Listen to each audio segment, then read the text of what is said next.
Stellar Transformations, episode 375. Untuk melihat video selengkapnya, sahabat bisa kunjungi playlist yang telah disediakan. Yuk mari, kita berimajinasi bersama dan masuk ke alur ceritanya.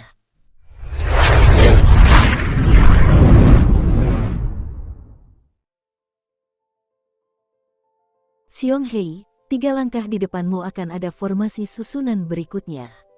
Jika kau mampu menembusnya, maka kau akan memenuhi syarat untuk merasakan formasi pembunuh terkuatku.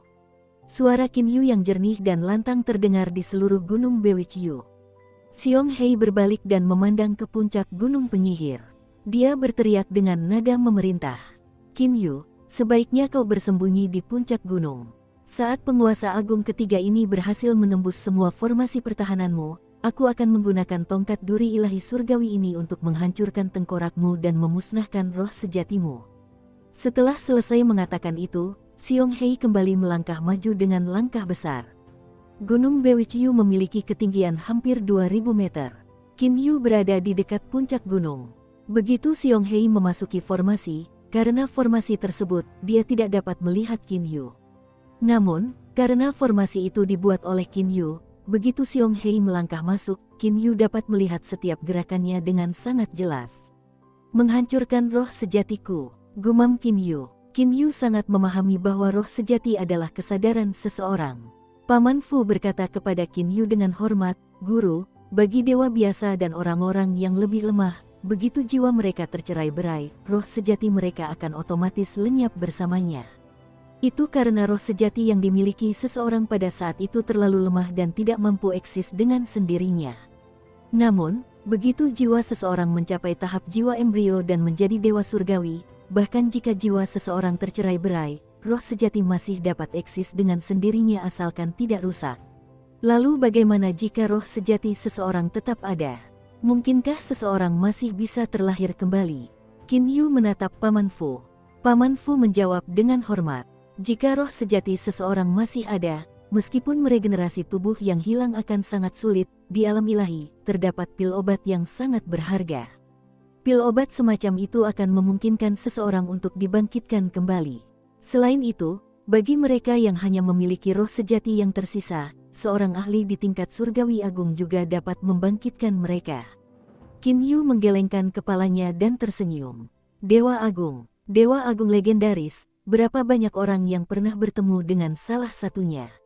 Sebenarnya, bukan hanya Dewa Agung yang bisa melakukan itu. Dahulu kala, ketika guru tua masih berada di alam ilahi, ada seorang Raja Dewa yang sangat dihormati di alam ilahi. Dia disebut Raja Dewa Kehidupan. Raja Dewa Kehidupan ini mampu membangkitkan orang-orang yang hanya memiliki roh sejati. Jawab Paman Fu dengan hormat. "Oh, Raja Dewa Kehidupan. Dia benar-benar memiliki kemampuan kebangkitan yang luar biasa. Apakah kau mengatakan bahwa tidak ada batasan baginya untuk menggunakan kemampuan luar biasa ini?" Tanya Qin Yu dengan terkejut. Mampu membangkitkan seseorang yang hanya memiliki roh sejati yang tersisa, ini sama artinya dengan melawan surga dan menentang tatanan alam. Untuk dapat melakukan hal seperti itu, bagaimana mungkin tidak ada batasan? Seharusnya tidak ada batasan. Guru lamaku pernah berkata bahwa di alam ilahi, di antara semua Raja Dewa, tidak ada seorang pun yang dapat menandingi Raja Dewa Kehidupan dalam kemampuannya menyelamatkan nyawa seseorang. Kata Paman Fu sambil menghela napas sedih. Sayangnya, Raja Dewa Kehidupan telah meninggal. Bagaimana dia meninggal? Tanya Qin Yu dengan penasaran. Bagaimana mungkin seorang ahli setingkat Raja Dewa bisa mati semudah itu? Perang, kata Paman Fu. Di alam ilahi, setiap 6 miliar tahun sekali, terjadi pertempuran yang meluas ke seluruh alam ilahi. Biasanya, para ahli tingkat Raja Dewa jarang tewas dalam pertempuran itu. Namun, tetap ada Raja Dewa yang telah meninggal sepanjang sejarah. Qin Yu mengangguk pelan. Paman Fu, berapa lama lagi sampai perang alam ilahi berikutnya?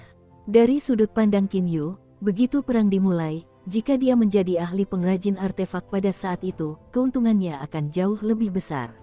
Paman Fu berkata dengan hormat, seharusnya masih ada 1 miliar tahun lagi sebelum pertempuran terjadi. Terlalu lama. Qin Yu menghela napas dalam hatinya. Mata Qin Yu tiba-tiba berbinar. Pada saat ini, Xiong Hei telah memasuki formasi yang dipasang di bagian tengah Gunung Bewichyu. Formasi itu adalah formasi ilusi. Menghadapi formasi ilusi, Xiong Hei jelas tidak siap. Haha, Xiong yang bodoh ini, menghancurkan formasi ilusi dengan kekuatan kasar, itu sangat sulit dilakukan. Qin Yu tersenyum sambil menatap Xiong Hei di dalam formasi tersebut. Meiji dan Taois Liu Su yang berdiri di langit juga menjadi bingung. Kenapa Xiong Hei terus berputar-putar dalam lingkaran di sekitar radius 3 langkah itu? Dia bahkan terus-menerus menghantam tanah. Menghantam tanah terus-menerus dalam radius 3 langkah, seberapa besar kerusakan yang mungkin ditimbulkannya? Meiji mulai mengerutkan kening. Orang yang paling mahir dalam susunan formasi di seluruh kolam naga hitam adalah Taois Liu Su. Bahkan Gong Sun Jin pun sering meminta bimbingan dari Taois Liu Su.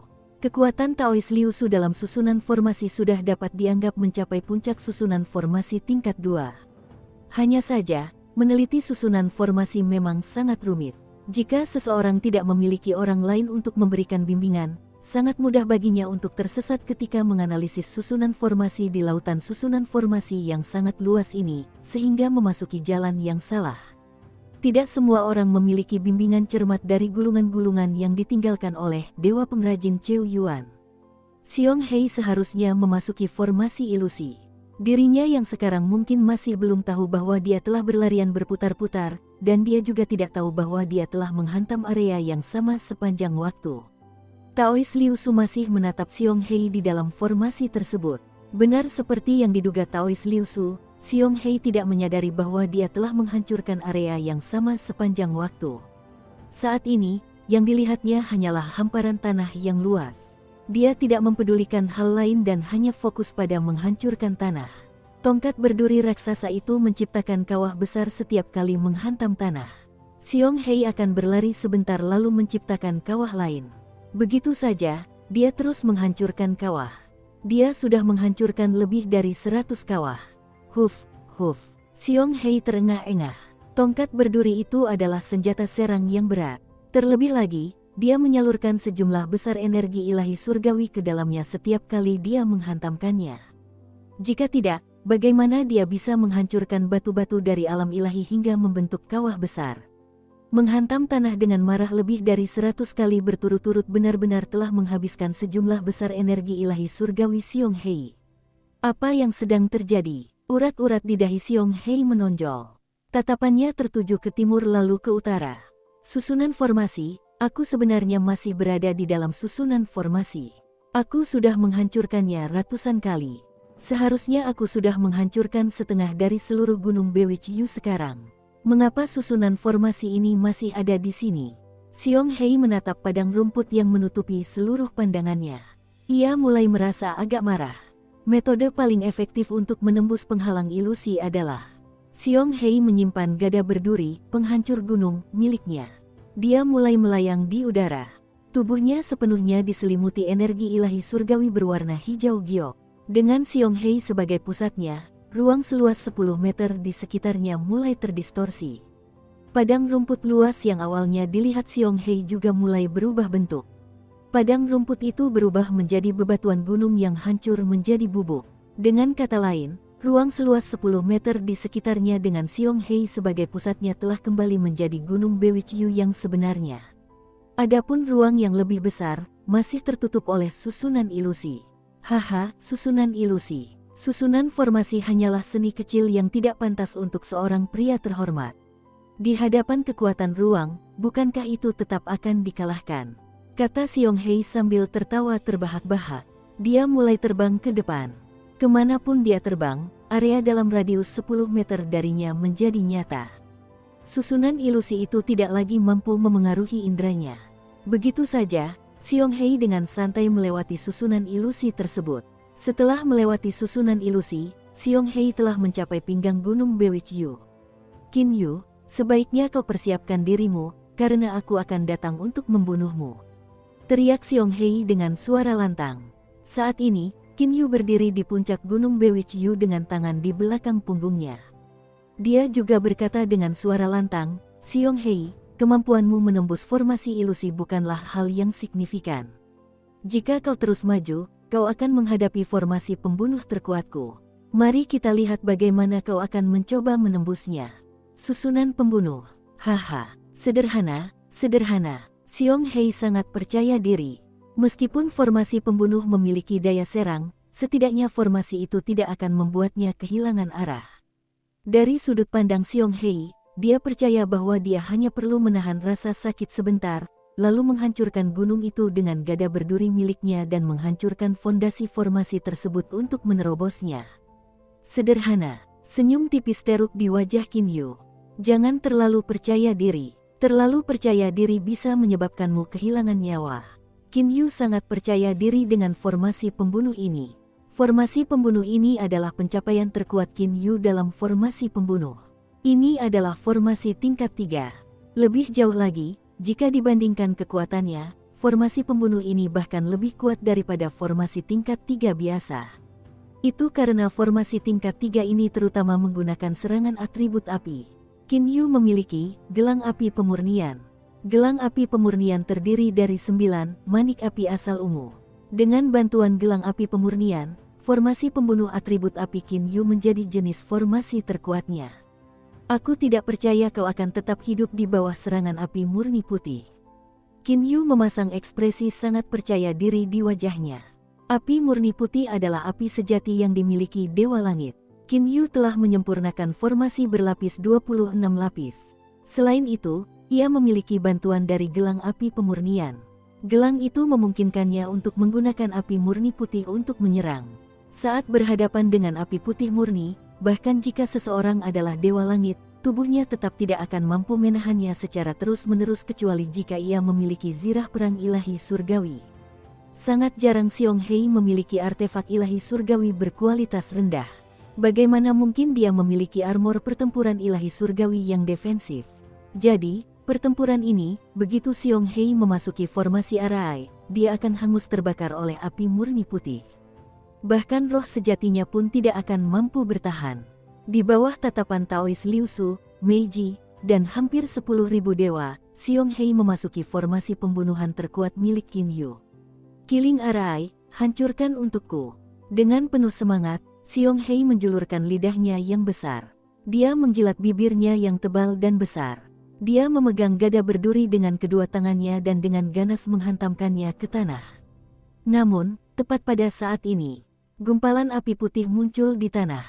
Putih. Xiong Hei tersentak. Ia kemudian tersentak bangun. Ah, api murni putih. Seperti orang gila, Xiong Hei bergerak mundur dengan kasar. Namun, pada saat ini, segumpal api murni putih terbang ke arahnya dari belakang. Xiong Hei terus menghindar tanpa henti. Dia sama sekali tidak berani mendekati tanah. Itu karena gumpalan api putih murni dipancarkan dari tanah. Selain itu, ada juga gumpalan api putih murni di langit. Langit, tanah, depan, belakang, kiri, dan kanan. Api putih murni bertebaran ke segala arah menuju ke arahnya. Seiring waktu berlalu, jumlah api putih murni semakin bertambah. Lebih jauh lagi, api-api itu berubah menjadi sangkar saat berkumpul menuju Xiong Hei. Api putih murni, bagaimana mungkin ada begitu banyak api putih murni? Bahkan jika dia adalah Dewa Langit, seharusnya tetap tidak mungkin baginya untuk mengeluarkan begitu banyak api putih murni. Xiong Hei hampir menangis. Yang satu hanya memiliki sejumlah kecil api sejati di dalam tubuhnya. Siapa yang mampu menyerang seseorang dengan begitu banyak api putih murni? Namun, Qin Yu mampu melakukannya. Dia mengandalkan harta spiritual Grand Mist, gelang api pemurnian, dan formasi pembunuh terkuatnya, untuk membangun formasi pembunuh atribut api ini. Level susunan formasi ini masih terlalu rendah.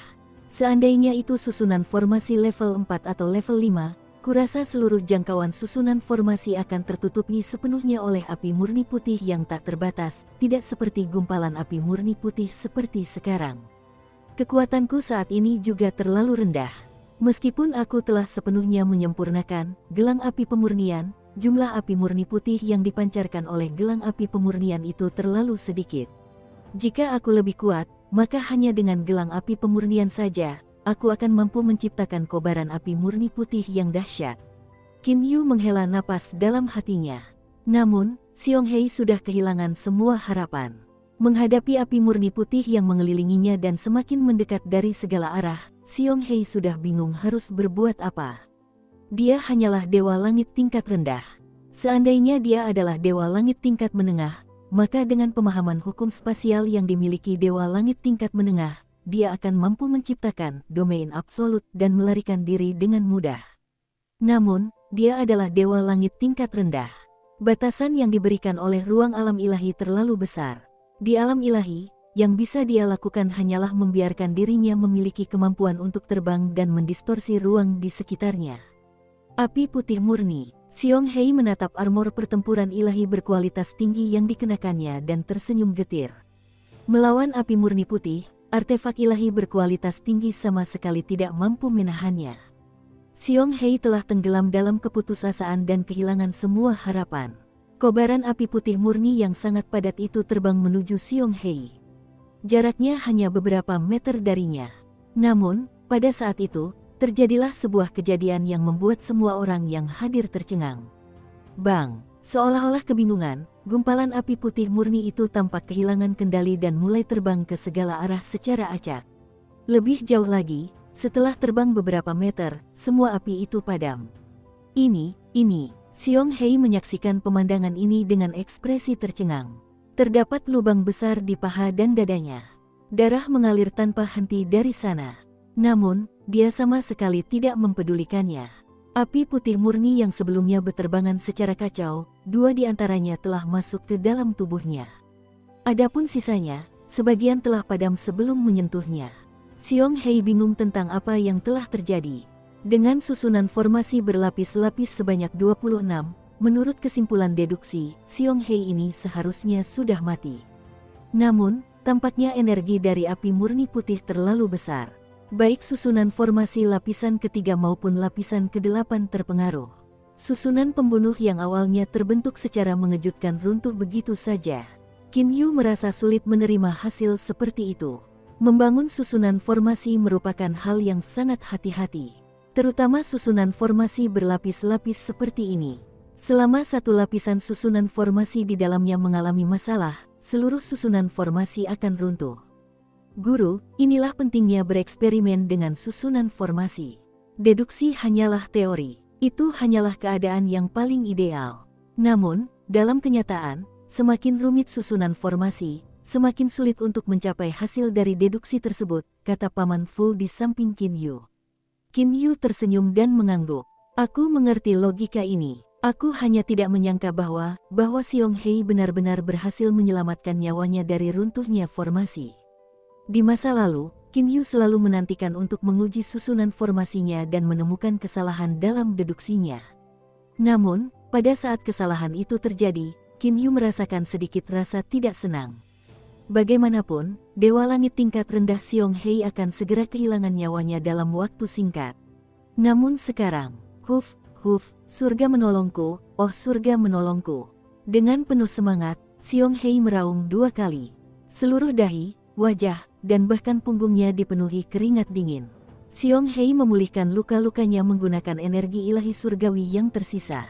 Bagi Dewa Surgawi, luka di tubuh mereka hanyalah hal sepele. Mereka hanya perlu menggunakan sedikit energi ilahi surgawi untuk memulihkannya. Adapun energi ilahi surgawi yang mereka gunakan, mereka dapat mengisinya kembali dengan batu spiritual ilahi. Dengan gerakan tangannya, Xiong Hei mengeluarkan batu spiritual ilahi berkualitas tinggi. Dalam waktu singkat, Xiong Hei telah pulih dari luka-lukanya. Xiong Hei, hidupmu sungguh luar biasa. TL, ini artinya sama dengan Xiong Hei, kamu benar-benar beruntung. Saya berasumsi memiliki kehidupan yang luar biasa berarti sulit untuk menerimanya. Xiong Hei mengangkat kepalanya dan melihat ke seberang. Qin Yu berdiri di langit. Saat ini, dia hanya berjarak 203 meter dari Xiong Hei. Qin Yu, bahkan langit pun membantuku. Xiong Hei penuh percaya diri. Bahkan formasi terkuatmu pun akan hancur. Metode apa lagi yang kau punya untuk membunuhku? Haha, bersiaplah untuk mati. Xiong Hei mulai menyerbu ke arah Qin Yu dengan kecepatan tinggi. Melihat Xiong Hei terbang ke arahnya, Qin Yu teringat sebuah pidato yang tertulis dalam 900 gulungan, jalur formasi. Formasi pembunuh, formasi perangkap, dan formasi pertahanan. Dari 3 formasi besar, yang paling kuat di antara mereka adalah formasi perangkap. Dari 900 gulungan, jalur susunan, lebih dari 500 diantaranya membahas tentang susunan perangkap. Adapun jumlah gulungan yang membahas tentang susunan pembunuh dan susunan pertahanan, jumlahnya hanya sekitar 400 gulungan jika digabungkan.